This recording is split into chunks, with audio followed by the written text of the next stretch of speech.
Welcome back to an exciting episode of Highway Logs.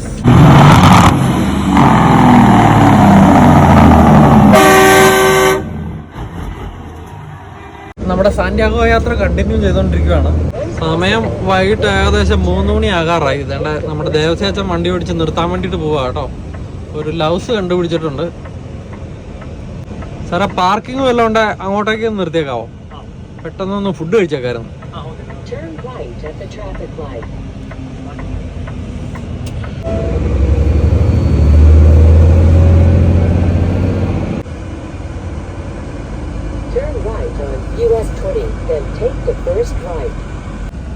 ഇന്നത്തെ നമ്മുടെ ലഞ്ചിന് പഴയ കുറച്ച് കപ്പയിറച്ചി ഉണ്ടായിരുന്നു കേട്ടോ. അതാണ് നീന തന്നു വിട്ടേക്കണത്.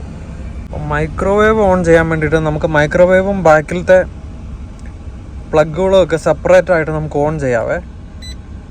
ബാറ്ററി അനാവശ്യമായി ഇറങ്ങി പോകാണ്ടിരിക്കാൻ വേണ്ടിയിട്ടാണ് ആ ഒരു സെറ്റപ്പ് ഉള്ളത്.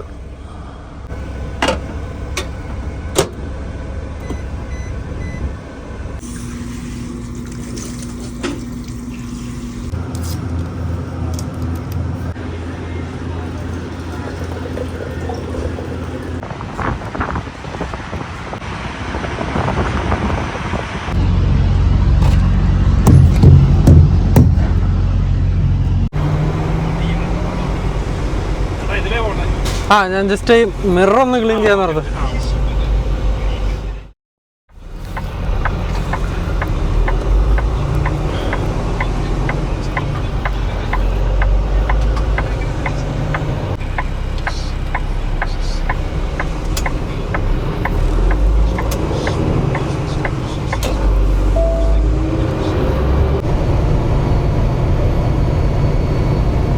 അങ്ങനെ വൈകുന്നേരം 6 മണി ആകുമ്പോഴത്തേക്കും ദാണ്ട ഒരു കിടിലൻ സൺസെറ്റാണ് നമ്മളെ മുമ്പിലേക്ക് വന്നുകൊണ്ടിരിക്കുന്നത്. Temperature 21 degree Celsius. എത്ര ദിവസത്തേക്ക് ഇതൊക്കെ നിലനിൽക്കുമെന്ന് അറിയത്തില്ല. എന്തായാലും ദേവസ്യാച്ചൻ പറയുന്നത് മിക്കവാറും ഇപ്രാവശ്യം ഏർലി സ്പ്രിങ് ആയിരിക്കും എന്നാണ്. കാരണം വെച്ചാൽ വിൻ്റർ നവംബറിൽ തന്നെ തുടങ്ങിയായിരുന്നു. എന്തായാലും അങ്ങനെയൊക്കെ തന്നെ നടക്കട്ടെ. പക്ഷേ എന്തായാലും ഇന്നത്തെ സായാഹ്നം നമ്മൾ ആഘോഷിക്കുന്നത് ഇൻഡ്യാനാപോളിസ് എന്ന നഗരത്തിൽ വെച്ചാണ്. അതാണ് നമ്മളിപ്പോൾ ക്രോസ് ചെയ്യാൻ പോകുന്നത് കേട്ടോ. കാരണം എന്താണെന്ന് വെച്ചാൽ നമ്മൾ ഇപ്രാവശ്യം സാന്റിയാഗോയ്ക്ക് പോകുന്നതുകൊണ്ട് ഇൻ്റർസ്റ്റേറ്റ് 40 കൂടെയാണ് പോകുന്നത്. ഏത് ന്യൂ മെക്സിക്കോയും ടെക്സാസും ഒക്കെ അടങ്ങുന്ന ആ ഒരു സ്ഥലമൊക്കെ കവർ ചെയ്ത് അങ്ങ് കാലിഫോർണിയയിലെ സാന്റിയാഗോ. ബൈ ദ വേ, നമ്മുടെ കഴിഞ്ഞ 2 ടെക്സാസ് ട്രിപ്പുകളുണ്ടല്ലോ, സോളോ ട്രിപ്പുകൾ, അതിന്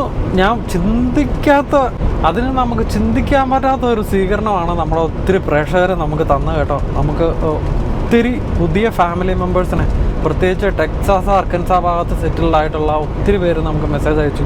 നിങ്ങളുടെ വീഡിയോസ് ആദ്യമായിട്ടാണ് കാണുന്നത്, കൊള്ളാം, ഇതുപോലെയൊക്കെ പോട്ടെ, സംഭവം അടിപൊളിയാണ് എന്നൊക്കെ പറഞ്ഞ് ഒത്തിരി പേര് നമുക്ക് കമൻ്റായിട്ടും ഇൻസ്റ്റഗ്രാമിൽ മെസ്സേജ് ആയിട്ടും ഒക്കെ നമ്മളെ പ്രോത്സാഹിപ്പിച്ചവരുണ്ടായിരുന്നു. അപ്പം അവർക്കെല്ലാം, നമ്മുടെ ഫാമിലിയിലേക്ക് പുതിയതായിട്ട് ജോയിൻ ചെയ്ത എല്ലാവർക്കും ഒത്തിരി നന്ദി. അതുപോലെ നമ്മുടെ ഫാമിലിയിലേക്ക് എല്ലാവർക്കും ഹാർദവമായ സ്വാഗതം. അപ്പം ചിലരൊക്കെ നമുക്ക് അറിയാൻ പാടില്ലാത്ത ചില പുതിയ ഇൻഫർമേഷൻസും എല്ലാം ആ സ്ഥലങ്ങളെക്കുറിച്ച് നമുക്ക് പറഞ്ഞു തന്നു കേട്ടോ. അപ്പം അത്രമാത്രം നമ്മുടെ ചാനലിനെ ഇഷ്ടപ്പെടുന്നുണ്ട് അവർ, ഇപ്പോൾ പുതിയതായിട്ട് വന്നവരാണെങ്കിലും എന്നുള്ളത് എനിക്ക് മനസ്സിലായി. അപ്പോൾ ആ കൂട്ടത്തിൽ ഹെൻറി സാമുവൽ എന്ന് പറയുന്ന ഒരു ചേട്ടൻ, പുള്ളി നമുക്ക് മെസ്സേജ് അയച്ചായിരുന്നു. നമ്മളെ പഴയ അമേരിക്കൻ പ്രസിഡൻ്റ് ഉണ്ടല്ലോ, ബിൽ ക്ലിൻ്റൺ. ഈ ബിൽ ക്ലിൻ്റൺ അർക്കൻസാക്കാരനാണെന്നും പുള്ളി അർക്കൻസയുടെ 2 പ്രാവശ്യത്തെ ഗവർണറായിരുന്നു എന്നൊക്കെ പുള്ളി പറഞ്ഞു. അതൊക്കെ നമുക്കൊരു അടിപൊളി ഇൻഫർമേഷൻ ആയിരുന്നു. കാരണം എനിക്കറിയാം, നമ്മുടെ ട്രംപ് അഡ്മിനിസ്ട്രേഷനിലെ ആൾക്കാരാണെങ്കിലും ചിലരൊക്കെ ഇതുപോലെ റിട്ടയർ ആകുമ്പോഴത്തേക്ക് അവരുടെ റിട്ടയർമെൻറ്റ് സ്പീച്ച് പോലെ ട്രംപ് പറഞ്ഞ് ഞാൻ കേട്ടിട്ടുണ്ട്. റിട്ടയർമെൻറ്റ് ആഘോഷിക്കാൻ അവർ അർക്കൻസയിലേക്കാണ് സെറ്റിൽഡ് ആവാൻ പോകുന്നത് റിട്ടയർമെൻറ്റ് ലൈഫിന്. നമ്മളാണേലും നമ്മുടെ അർക്കൻസയെ കുറിച്ചുള്ള ആദ്യത്തെ ഓർമ്മകൾ ഷെയർ ചെയ്തപ്പോൾ പറഞ്ഞായിരുന്നല്ലോ, ഭയങ്കര രസമുള്ള ഒരു കൺട്രി സൈഡാണ് അർക്കൻസ എന്നൊക്കെ. അപ്പോൾ എന്തായാലും ബിൽ ക്ലിൻ്റൻ്റെ ആ ഒരു സെറ്റപ്പ് നമുക്കൊരു പുതിയ നോളജായിരുന്നു. അത് അർക്കൻസ വീഡിയോയിൽ തന്നെ പറയണമെന്നാണ് ഞാൻ വിചാരിച്ചിരുന്നത്. പക്ഷേ നമ്മുടെ അർക്കൻസ വീഡിയോ ഇനി എന്നാണ് വരുന്നതെന്ന് നമുക്കറിയില്ലല്ലോ. അപ്പോൾ എന്തായാലും ഹെൻറി സാമുവൽ എന്ന ചേട്ടന് നമ്മുടെ ഒത്തിരി താങ്ക്സ്.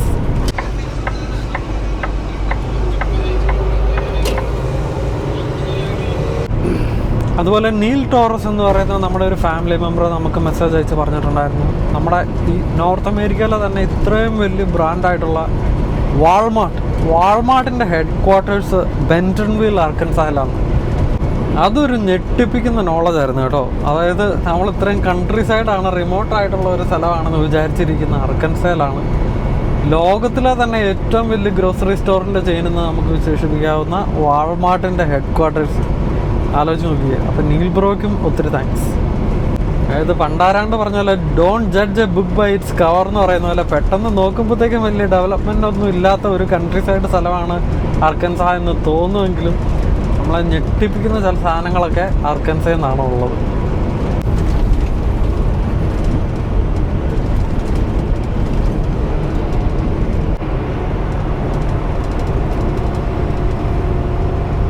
ഇൻഡ്യാനാപോളിസ് എന്ന് പറഞ്ഞ 3-4 കൊല്ലമായിട്ട് കനത്ത കൺസ്ട്രക്ഷൻ നടക്കുന്ന ഒരു സ്ഥലമാണ്. അതുകൊണ്ട് നമ്മുടെ ഓപ്പോസിറ്റ് സൈഡിൽ ഇങ്ങോട്ട് വരുന്ന ആ ഒരു ഇതുണ്ടല്ലോ, അവിടെ ഏതാണ്ട് വലിയ അപകടം നടന്നിട്ട് ഇങ്ങനെ ട്രാഫിക് ഭയങ്കര കൺജഷനാണ്. പക്ഷെ നമുക്ക് പോകാനുള്ളിടത്ത് നമ്മളിപ്പോൾ പോകാൻ പോകുന്നത് ഇൻഡർസ്റ്റേറ്റ് 465 സൗത്ത് എന്ന റൂട്ടിലാണ്. അപ്പം തമ്പുരാൻ അനുഗ്രഹിച്ച് നമ്മുടെ റൂട്ടിൽ ഇതുവരെ പ്രശ്നമൊന്നുമില്ല. പക്ഷെ എന്നാലും ഇതുപോലത്തെ കുറച്ച് കൺസ്ട്രക്ഷൻ സോണൊക്കെ കടന്നു പോകാനുണ്ട് നമുക്ക്.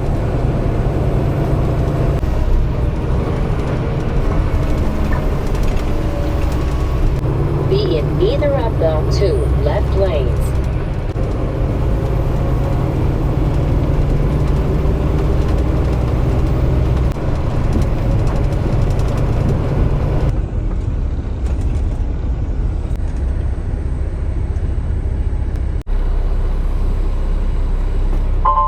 കുറച്ചെങ്കിലും കൺജഷനും ട്രാഫിക്കും ഇല്ലാതെ എന്ത് നഗരമല്ലേ. അപ്പം ഇൻഡ്യാനാപോളിസ് സ്മൂത്തായിട്ട് കടന്നു പോകുമെന്ന് ഞാൻ വിചാരിച്ചു. എങ്കിലും അതിൻ്റെ വേണ്ട അവസാന ഘട്ടത്തിൽ എത്തിയപ്പോഴത്തേക്കും നമുക്ക് കുറച്ച് നേരമായിട്ട് ചെറിയൊരു കൺജഷനുണ്ട്. എന്നാലും മൂവിങ് ആണ്. അപ്പം അതുകൊണ്ട് വേണ്ട 3 കിലോമീറ്റേഴ്സിൽ നമ്മളൊരു എക്സിറ്റ് എടുക്കുന്നുണ്ട്. അവിടം വരെ കാണുകയുള്ളൂ എന്ന് ഞാൻ പ്രതീക്ഷിക്കുന്നു.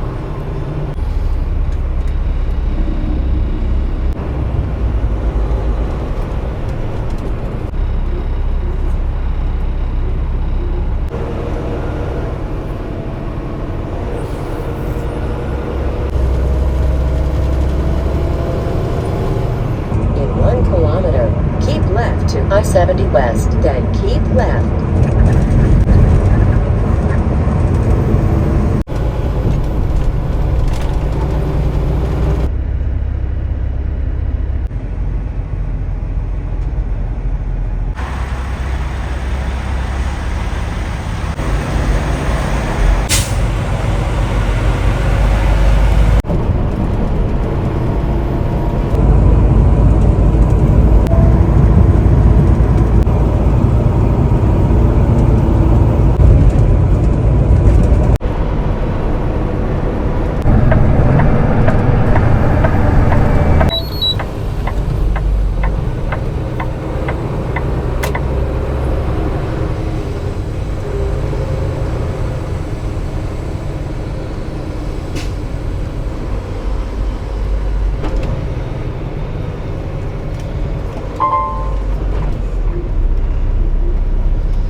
അങ്ങനെ ഏതായാലും 8 മണി ആയപ്പോഴത്തേക്കും നമ്മൾ ഇലിനോയി കയറി കേട്ടോ. ഇലിനോയി കയറി ഒരു ട്രക്ക് സ്റ്റോപ്പിൽ നിർത്തി കുറച്ച് പുഷപ്പൊക്കെ അടിച്ച് നമ്മൾ ബ്രേക്ക് എടുക്കുമായിരുന്നു. അന്നേരം വേണ്ട ഈ ഒരു സാധനം നോട്ടീസ് ചെയ്ത് വേണ്ട ഇങ്ങനെ വിജനമായിട്ടുള്ള സ്ഥലങ്ങളിലെല്ലാം ഇതുപോലെ വെക്കാൻ പറ്റിയ ഒരു സാധനമാണ്. അത് എമർജൻസിക്ക് എന്തെങ്കിലും ഒരു അത്യാവശ്യം ഉണ്ടായ ആൾക്കാർക്ക് ഇവിടെ വന്ന് പുഷ് ഫോർ ഹെൽപ്പ് എന്ന് പറയുന്ന ഒരു സാധനം കണ്ടോ. അപ്പോൾ ഇവിടെ വന്ന് പുഷ് ചെയ്യാം. ഇങ്ങനെ അവിടെ ഇവിടെ എല്ലാം ഇതുപോലത്തെ പോസ്റ്റുകൾ വെച്ചിട്ടുണ്ട്. എമർജൻസി എന്നുള്ള ബോർഡും ഉണ്ട്. അപ്പം അതേ ഞെക്കി കഴിഞ്ഞ് കഴിയുമ്പോഴത്തേക്കും റൈറ്റ് ആയിട്ടുള്ള ഡിപ്പാർട്ട്മെൻറ്റിൻ്റെ അതിൻ്റെ നോട്ടിഫിക്കേഷൻ പോവുകയും ഏത് ലൊക്കേഷനിൽ നിന്നാണ് ആ ഒരു ഹെൽപ്പ് ചോദിച്ച് നോട്ടിഫിക്കേഷൻ വന്നതെന്നുള്ള അവർക്ക് കിട്ടുകയും അതിനനുസരിച്ച് ആൾക്കാർക്ക് സഹായത്തിന് വേണ്ടിയിട്ട് എത്താൻ പറ്റുകയൊക്കെ ചെയ്യുന്ന ഒരു സെറ്റപ്പാണെന്ന് തോന്നുന്നു. കൊള്ളാം.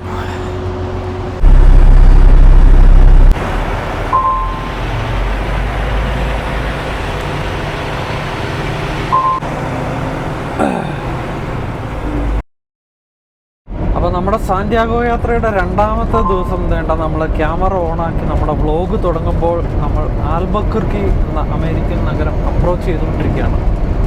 ബ്രേക്കിംഗ് ബാഡ് എന്ന നെറ്റ്ഫ്ലിക്സ് സീരീസിലൂടെ ഫേമസ് ആയിട്ടുള്ള ആൽബക്കർക്കി എന്ന പ്രസിദ്ധമായ നഗരം അമേരിക്കയിലെ ന്യൂ മെക്സിക്കോ എന്ന സ്റ്റേറ്റിലെ ഏറ്റവും പോപ്പുലസ് ആയിട്ടുള്ള ഒരു സിറ്റിയാണ് ആൽബക്കർക്കി എങ്കിലും ന്യൂ മെക്സിക്കോയുടെ ക്യാപിറ്റൽ സിറ്റി സാന്റാഫെ എന്നറിയപ്പെടുന്ന ഒരു സിറ്റിയാണ് കേട്ടോ. ലോക്കൽ ടൈം ഏകദേശം 3 മണിയായി. ടെമ്പറേച്ചർ 4 ഡിഗ്രി സെൽഷ്യസ് ആണ്. എന്നാൽ നല്ല സണ്ണാണുള്ളത് കേട്ടോ. സ്നോയോ അങ്ങനത്തെ പരിപാടികളൊന്നുമില്ല. ന്യൂ മെക്സിക്കോയിൽ നിന്ന് നമ്മളിനി നേരെ ക്രോസ് ചെയ്യാൻ പോകുന്നത് അരിസോണയിലേക്കാണ്. അരിസോണയിൽ നിന്ന് നേരെ കാലിഫോർണിയ.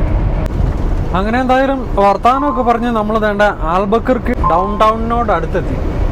ചുറ്റുപാടും മലനിരകളാൽ ചുറ്റപ്പെട്ട് കിടക്കുന്ന ഒരു ടൗൺ ആണ് ഈ ആൽബക്കർക്ക് കേട്ടോ. നമ്മുടെ ഫൂട്ടേജിൽ ഇടയ്ക്കിടയ്ക്ക് നിങ്ങൾ കാണുന്ന പോലെ വിശ്വപ്രസിദ്ധമായ റൂട്ട് 66, അതായത് അമേരിക്കയിലെ മദർ റോഡ് എന്നറിയപ്പെടുന്ന റൂട്ട് 66 കടന്നു പോകുന്ന മേജർ ഹിസ്റ്റോറിക് ടൗൺസുകളിൽ ഒന്നാണ് ഈ ആൽബക്കർക്ക്. നമ്മൾ നേരത്തെ പറഞ്ഞ പോലെ ഈ ന്യൂ മെക്സിക്കോയിലെ ഏറ്റവും പോപ്പുലേഷൻ ഉള്ള ഒരു സിറ്റിയാണ് ഈ ആൽബക്കർക്ക്. ഈ ന്യൂ മെക്സിക്കോ എന്നുള്ള പേര് ശരിക്കും സ്പാനിയേഴ്സ് ആണ് ഇട്ടത് എന്നാണ് അറിയാൻ കഴിഞ്ഞത്. കാരണം മെക്സിക്കോ എന്നുള്ള ആ ഒരു പേര് തന്നെ എന്തോ സ്പാനിഷ് കണക്ഷൻ ഉള്ളതാണെന്നാണ് പറയപ്പെടുന്നത്. അതിൽ വലിയ അത്ഭുതമൊന്നുമില്ല. ഇപ്പോൾ നമ്മൾ നോക്കിക്കഴിഞ്ഞാൽ നമ്മുടെ ഒറിജിനൽ മെക്സിക്കോയും മറ്റുള്ള ഒട്ടുമിക്ക സൗത്ത് അമേരിക്കൻ രാജ്യങ്ങളിലും എല്ലാം സ്പാനിഷ് ആണല്ലോ സംസാരിക്കുന്നത്. അതെല്ലാം സ്പെയിനിൻ്റെ കോളനി ആയിരുന്നല്ലോ. അപ്പം ഈ മെക്സിക്കോ എന്നുള്ള പേര് സ്പാനിഷുമായിട്ട് കണക്ഷൻ ഉണ്ടെന്ന് പറയുന്നതിൽ അത്ഭുതം ഇല്ലെന്നുള്ളത് പറയുമായിരുന്നു. പിന്നെ ആൽബക്കർക്ക് നഗരവും New Mexico state as a ഹോളും മറ്റുള്ള അമേരിക്കൻ സ്റ്റേറ്റും നഗരങ്ങളുമായിട്ട് വെച്ച് നോക്കുമ്പോൾ ഡെവലപ്ഡ് ആണോ എന്നുള്ളതിൽ ഒരു സംശയമുണ്ട്. അല്ല എന്ന് തന്നെ പറയാം. അതിന് കാരണമായിട്ട് പലരും ചൂണ്ടിക്കാണിക്കുന്ന ഇവിടുത്തെ ജലത്തിൻ്റെ ലഭ്യത ഭയങ്കര കുറവാണ്. അതുകൂടാതെ ഇവിടെ മേജറായിട്ട് താമസിക്കുന്ന ഈ നേറ്റീവ് അമേരിക്കൻസ് എന്നറിയപ്പെടുന്ന ആൾക്കാർ അവരുടെ റിസർവേഷനും അവരുടെ കൾച്ചറും അവരുടെ ജീവിത രീതിയെല്ലാം വലിയ മാറ്റങ്ങളില്ലാതെ അതേ രീതി കൊണ്ട് തന്നെ കീപ്പ് ചെയ്യാൻ ആഗ്രഹിക്കുന്ന ഒരു ജനവിഭാഗം ആയതുകൊണ്ട് തന്നെ ഇപ്പോൾ ഒത്തിരി ഡെവലപ്മെൻ്റ് ഒന്നും കൊണ്ടുവരാൻ വേണ്ടിയിട്ട് ഗവൺമെൻറ്റിന് സമ്മതിക്കാറില്ല എന്നും ഇങ്ങനെ പറയപ്പെടുന്നു. പിന്നെ ജീവിതത്തിൽ ഒരിക്കലെങ്കിലും ഈ ഒരു വെസ്റ്റേൺ ടെറിട്ടറികളിൽ കൂടെ ട്രാവൽ ചെയ്യാനുള്ള ഒരു ഓപ്പർച്യൂണിറ്റി കിട്ടിയാൽ, അതുവഴി ട്രാവൽ ചെയ്യാൻ പറ്റിയാൽ അത് നമ്മളിലേക്ക് ഒത്തിരി വലിയ അനുഭവങ്ങളായിരിക്കും കൊണ്ടുവരുന്നത്. നമ്മൾ ഈ വൈൽഡ് വെസ്റ്റ് സിനിമകളിലൊക്കെ കണ്ടിട്ടുള്ള പല കാഴ്ചകളും അത് ഒരു ഹിസ്റ്റോറിക്കൽ കാഴ്ചകൾ മാത്രമല്ല, ഇന്നും അതേ രീതിയിൽ തന്നെ ജീവിക്കുന്ന ഒരു ജനവിഭാഗമുണ്ടെന്നും ഈ ഭൂപ്രകൃതിയും ആ ഒരു കൾച്ചറും ജീവിതശൈലിയും എല്ലാം ഇപ്പോഴും വളരെ ലൈവായിട്ട് തന്നെ ഇരിക്കുന്ന ഒരു സാധനമാണെന്നൊക്കെയുള്ളൊരു റിയലൈസേഷൻ നമുക്ക് ഭയങ്കര വലിയൊരു അനുഭവമായിരിക്കും തരുന്നത് കേട്ടോ. അപ്പോൾ ഈ റൂട്ട് 66 ആസ് എ ഹോൾ ഒരിക്കലെങ്കിലും നമുക്കൊന്ന് കംപ്ലീറ്റ് ആയിട്ട് റോഡ് ട്രിപ്പ് ചെയ്യാൻ പറ്റിക്കഴിഞ്ഞാൽ അതൊരു വലിയ അനുഭവമായിരിക്കും. യാത്ര ചെയ്യാൻ ഇഷ്ടപ്പെടുന്ന ഏതൊരുവൻ്റെയും മനസ്സിലെ ഏറ്റവും വലിയ ആഗ്രഹങ്ങളിൽ ഒരെണ്ണമായിരിക്കുമല്ലോ റൂട്ട് 66. ഇപ്പം നമ്മളെ സംബന്ധിച്ചിടത്തോളം നമുക്ക് ഈ റൂട്ട് 66 പലപ്പോഴും ട്രക്ക് പോലെയുള്ള കൊമേഴ്സ്യൽ വണ്ടികൾക്ക് ട്രാവൽ ചെയ്യാൻ പറ്റാത്ത രീതിയിലായി കഴിഞ്ഞു. ഇപ്പം അതൊരു ഹിസ്റ്റോറിക്കൽ റൂട്ടായിട്ട് കീപ്പ് ചെയ്യുന്ന ഒരു സാഹചര്യമാണ് ഉള്ളത്. അപ്പോൾ അതുകൊണ്ട് തന്നെ നമുക്ക് കംപ്ലീറ്റ്ലി റൂട്ട് 66 നമുക്ക് ചെയ്യാൻ പറ്റിയിട്ടില്ല. പക്ഷേ എന്തെങ്കിലും ഒരിക്കൽ ഫാമിലി ആയിട്ട് ട്രാവൽ ചെയ്യുമ്പോഴത്തേക്കും നമുക്ക് കൺവീനിയൻ്റ് ആയിട്ടുള്ള ഒരു ഫാമിലി വെഹിക്കിളിൽ അത് ചെയ്യണമെന്നുള്ളത് നമ്മുടെ ബക്കറ്റ് ലിസ്റ്റ് ഇപ്പോഴും ടിക്ക് ചെയ്യപ്പെടാത്ത ഒരു സാധനമായിട്ട് കിടക്കുകയാണ്. പക്ഷേ ഈ റൂട്ട് 66ൻ്റെ പാരലലായിട്ടുള്ള ഒരു റൂട്ടാണ് ഈ ഇൻ്റർസ്റ്റേറ്റ് 40 എന്ന് പറയുന്ന ഒരു റൂട്ട്. അപ്പോൾ ആ ഹൈവേ കൂടെയാണ് നമ്മളെപ്പോഴും കൊമേഴ്സ്യൽ വാഹനങ്ങൾ കൊണ്ടുപോകുന്നത്. നമ്മുടെ ഫ്യൂൽ ഗേജ് ഫോൾട്ട് എന്നുള്ള കാര്യം നമ്മൾ ഇന്നലെ കാണിച്ചായിരുന്നല്ലോ. അപ്പോൾ ആ സാധനം ഇതുവരെയും ഫിക്സ് ആയിട്ടില്ല. കുറേ നേരം ഇങ്ങനെ കുണുകുണു അടിച്ചുകൊണ്ടിരിക്കും. അത് നമ്മുടെ സംസാരങ്ങളെ ബാധിക്കുന്നുണ്ട് എന്നെനിക്ക് മനസ്സിലാവുന്നുണ്ട്. എന്നാലും നമ്മളിപ്പോൾ എന്നാ ചെയ്യാനോ, അതിലിപ്പോൾ ഒന്നും ചെയ്യാനില്ല. എവിടെയെങ്കിലും കയറ്റി നന്നാക്കാനുള്ളൊരു സാവകാശം നമുക്കില്ല. അപ്പോൾ അതുകൊണ്ട് ഈ ട്രിപ്പിൽ മിക്കവാറും നമുക്ക് ആ സാധനം ഉണ്ടായിരിക്കും. നമ്മളെല്ലാവരും സദയം ക്ഷമിക്കുക. നമ്മൾ ഫ്യൂവൽ ഒരു റൗണ്ട് ഫുൾ ടാങ്ക് ആക്കിയായിരുന്നു ഓക്ലഹോമയിലെ എൽറനോയിൽ നിന്നും. പക്ഷേ നമ്മുടെ സെക്കൻഡ് റൗണ്ട് ഫുൾ ടാങ്ക് നമുക്ക് ആൽബക്കർക്കിൽ നിന്ന് ചെയ്തുകൊണ്ട് വേണം പോകാൻ വേണ്ടിയിട്ട്. നമ്മുടെ റൈറ്റ് സൈഡിൽ കൂടെ പോകുന്ന വോക്സ്വാഗണിൻ്റെ വണ്ടിയല്ലേ, അല്ല ഷെവിയുടെ ഒരു വാനാണ് കേട്ടോ, ഷെവർലയുടെ. ഒന്ന് ആലോചിച്ച് നോക്കിക്കേ, അവരവരുടെ റിട്ടയർമെൻറ്റ് ലൈഫ് ജീവിച്ചുകൊണ്ടിരിക്കുക. സംഭവം വേറൊന്നുമല്ല, ഏത് പരിമിതം ഇപ്പോൾ ആ വണ്ടി കണ്ടാലും അറിയാമല്ലോ, അവരുടെ ഇപ്പോൾ ഒരു ഫാൻസി ആയിട്ടുള്ള ഒരു സംഭവമൊന്നും അല്ല ആ വണ്ടി. പക്ഷേ എന്നാലത് അടിപൊളിയായിട്ട് മെയിൻറ്റെയിൻ ചെയ്ത് അവരവരുടെ ക്യാമ്പിങ് റിട്ടയർമെൻറ്റ് ലൈഫുമായിട്ട് ആഘോഷിച്ച് ജീവിക്കുന്ന ഒരു ജനസമൂഹം. ആൽബക്കർക്കിൽ നിന്ന് നമുക്ക് 2 ഡീവിയേഷൻസാണ് മെയിൻലി ഉള്ളത്. ഒന്ന് ഇൻ്റർസ്റ്റേറ്റ് 40 ഒന്ന് ഇൻ്റർസ്റ്റേറ്റ് 25 കേട്ടോ. ഇൻ്റർസ്റ്റേറ്റ് 25 പോയാലാണ് ലാ ക്രൂസസ് എന്നൊക്കെ അറിയപ്പെടുന്ന സ്ഥലത്തേക്കൂടെ പോയി നൊഗാലസ് എന്ന് പറയുന്ന അമേരിക്കൻ ബോർഡറിലേക്ക് എത്തിപ്പെടുന്നത്. അതുപോലെ സാന്റാഫെ എന്നുള്ള നമ്മുടെ ന്യൂ മെക്സിക്കോയുടെ ക്യാപിറ്റൽ സിറ്റിയിലേക്കും ഇൻ്റർസ്റ്റേറ്റ് 25 പിടിക്കേണ്ടത്. നമ്മളിപ്പോൾ ഇൻ്റർസ്റ്റേറ്റ് 40 കൂടെ പോയി നേരെ ഗാലപ്പ് എന്ന് പറയുന്ന ഒരു ടൗണൊക്കെ കഴിഞ്ഞ് നേരെ അരിസോണയിൽ കയറും.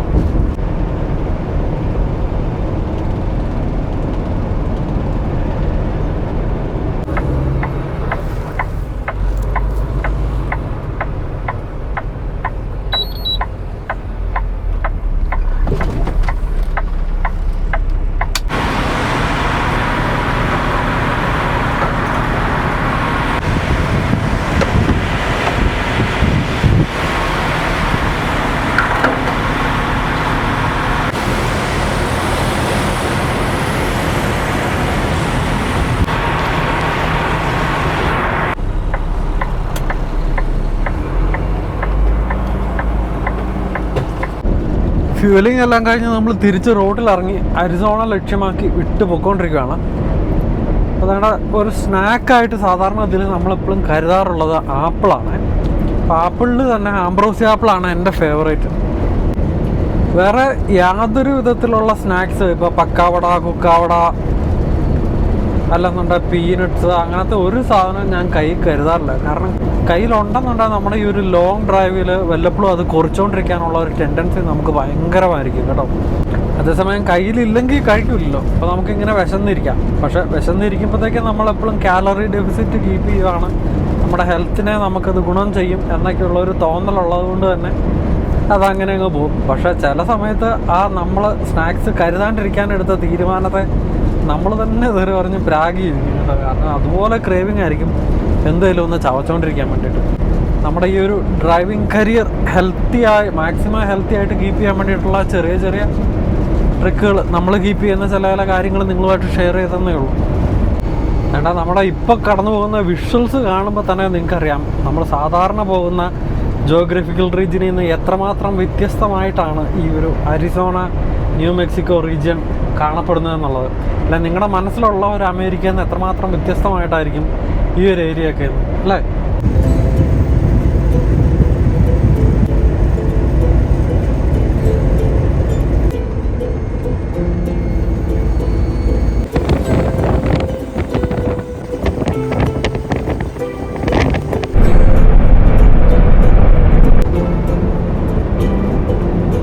നമ്മുടെ സമയം 9 മണിയായി. നമ്മൾ അരിസോണയിൽ കയറി കേട്ടോ. അരിസോണയിൽ കയറുന്ന വഴിയുള്ള ഒരു റെസ്റ്റ് ഏരിയ നിർത്തി ബ്രേക്ക് എടുക്കാനുള്ള പരിപാടിയാണ്.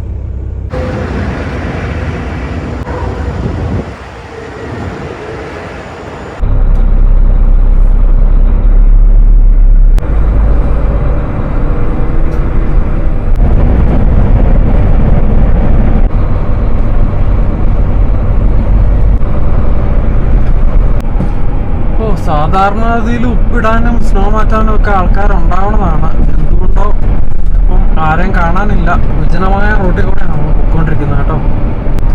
എന്തായാലും ഫ്ലാഗ് സ്റ്റാഫ് ഇപ്പോൾ കടന്നു കഴിയുമ്പോഴത്തേക്കും നമുക്കൊരു ഒരു വലിയ മൗണ്ടൻ ക്ലൈംബ് ചെയ്യുന്നുണ്ട്.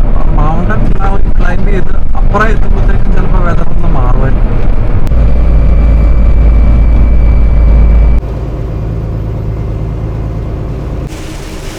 മുന്നോട്ട് പോകും തോറും സ്നോയുടെ കാഠിന്യം കൂടിക്കൂടിയേ വരുന്നുള്ളൂ കേട്ടോ. നമ്മളാ പറഞ്ഞ മൗണ്ടൻ ഏരിയ എത്തിയിട്ടില്ല. മൗണ്ടൻ കയറി കഴിഞ്ഞ് കഴിയുമ്പോഴത്തേക്കും അപ്പുറം നല്ലതായിരിക്കും എന്നുള്ളതാണ് എൻ്റെ ഒരു വിശ്വാസം. ഇപ്പം ആ മൗണ്ടനിലും സ്നോ ആണെന്നുണ്ടെങ്കിൽ തെന്നിത്തെറിച്ച് കിടക്കുകയാണെന്നുണ്ടെങ്കിൽ അറിയില്ല എങ്ങനെയായിരിക്കും കാര്യങ്ങളൊക്കെ. എന്തായാലും നമ്മളാ പറഞ്ഞ മൗണ്ടൻ ക്ലൈംബ് ചെയ്യാൻ തുടങ്ങി കേട്ടോ. നമ്മുടെ മുമ്പിൽ കുറേ വണ്ടികളുണ്ട്. എല്ലാവരും ഫ്ലാഷേഴ്സ് ഇട്ട് പയ്യെയാണ് പോകുന്നത്. അപ്പോൾ നമ്മുടെ മുമ്പിൽ പോണ ചാർജർ ഉണ്ടോ? ചാർജർ കണ്ടപ്പോഴത്തേക്കും ഞാൻ ആദ്യം പോലീസ് വണ്ടിയാണെന്ന് ഓർത്തത്. ബാക്കി നിന്നുള്ള ലൈറ്റ് കണ്ടപ്പോഴേ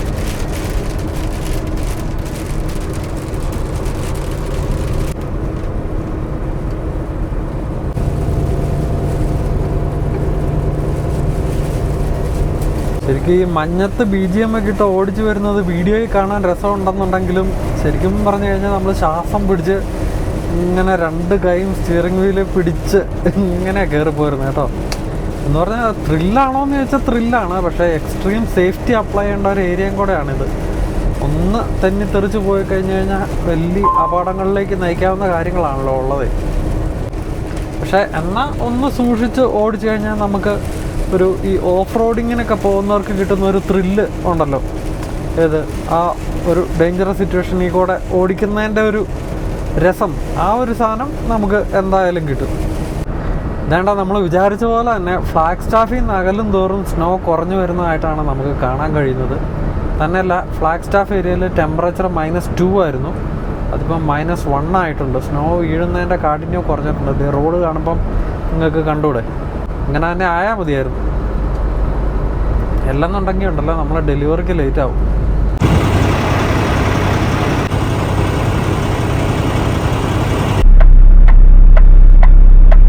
സമയം വെളുപ്പിനെ 3 മണി കഴിയുമ്പോഴത്തേക്ക് നമ്മൾ ഫീനിക്സിൻ്റെ ഔട്ടറിൽ വെച്ച് ഷിഫ്റ്റ് ചേഞ്ച് ചെയ്യാൻ വേണ്ടിയിട്ട് നമ്മളൊരു വാൾമാർട്ടിൻ്റെ പാർക്കിങ്ങിൽ നിർത്തിയേക്കുക. ട്രക്ക് സ്റ്റോപ്പ് ഒന്നും എത്തിക്കാൻ പറ്റിയില്ല, കാരണം വെച്ചാൽ ഇതിൻ്റെ അടുത്ത് ട്രക്ക് സ്റ്റോപ്പ് ഒന്നും ഇല്ലായിരുന്നു, പിന്നെ റെസ്റ്റ് ഏരിയയും കിട്ടിയില്ല. അപ്പോൾ അതുകൊണ്ട് തന്നെ ഇവിടെ ഒരു വാൾമാർട്ട് ഉണ്ടായിരുന്ന വാൾമാർട്ടിൻ്റെ പാർക്കിംഗ് കയറ്റിയാണ് ഞങ്ങൾ പ്രീ ട്രിപ്പ് ഇടുന്നത്. ഏതെങ്കിലും സേഫ് ആയിട്ടുള്ള പാർക്കിംഗ് കണ്ടെത്തണമല്ലോ. പക്ഷേ ഈ വാൾമാർട്ടിൻ്റെ പാർക്കിംഗ് എന്ന് പറഞ്ഞാൽ ഒരാവശ്യമില്ലാതെ അവിടെ ഇവിടെ കുറേ മരങ്ങളും അതിൻ്റെ ചുറ്റും കുറേ എന്നാന്ന് പറഞ്ഞാൽ കമ്പിയും വേലിയും ഒക്കെ ആയിട്ട്, കാരണം ഒരു വിധത്തിൽ നമ്മളൊരു സർജറി ചെയ്യുന്ന സർജനെ പോലെ വേണം ട്രക്ക് വളച്ചോണ്ട് പോകാൻ വേണ്ടിയിട്ട്. അപ്പം നമ്മുടെ കൂട്ടുകാരായിട്ട് വേറെ കുറച്ച് സെറ്റപ്പുകളും ഉണ്ട് കേട്ടോ. വേണ്ട, നമ്മുടെ ട്രക്കിന്റെ തൊട്ട് മുമ്പിൽ കിടക്കുന്ന ഈ ഒരു കാരവാൻ കണ്ടോ? ഈ കാരവാൻ്റെ അകത്തുനിന്ന് ഇപ്പൊ 3 പേരല്ലേ, 4 പേര് ആകെ കൂടി ഇറങ്ങിപ്പോയി. അതിൽ ഒരു ഹാർലി ഡേവിഡ്സണും ഒരു കിടിലൻ കാറും. അതിന്റെ അകത്ത് ഇനി ഒരാളോടെ ഉണ്ട്. ഒന്ന് ആലോചിച്ച് നോക്കിയേ, ഇവര് ഇതിന്റെ അകത്തായിരിക്കും ജീവിക്കുന്നത്. മറ്റൊരു ജോലിക്ക് പോയാണ്ട, അല്ലെങ്കിൽ പിന്നെ ഈ ഒരു സമയത്ത് ഇറങ്ങി പോകേണ്ട കാര്യമില്ലല്ലോ. നൈറ്റ് ഷിഫ്റ്റ് വല്ല ആയിരിക്കും, കാരണം ഇവിടെ 3 മണിക്കൂർ പുറകിലേക്കല്ലേ, 12 മണി ആയിട്ടേ ഉള്ളൂ. അപ്പൊ മോർഗേജ് ഒന്നും ഇല്ല, നല്ല കിഡില് ഹാർലി ഡേവിഡ്സണും ഒരു 1.5 കാറും. വേറെ സ്ഥലമൊന്നുമില്ലല്ലോ. അവര് താമസിക്കുന്നത് ഇതിന്റെ അകത്തും വാൾമാർട്ടിന്റെ പാർക്കിങ്ങില്. ആലോചിച്ച് നോക്കി.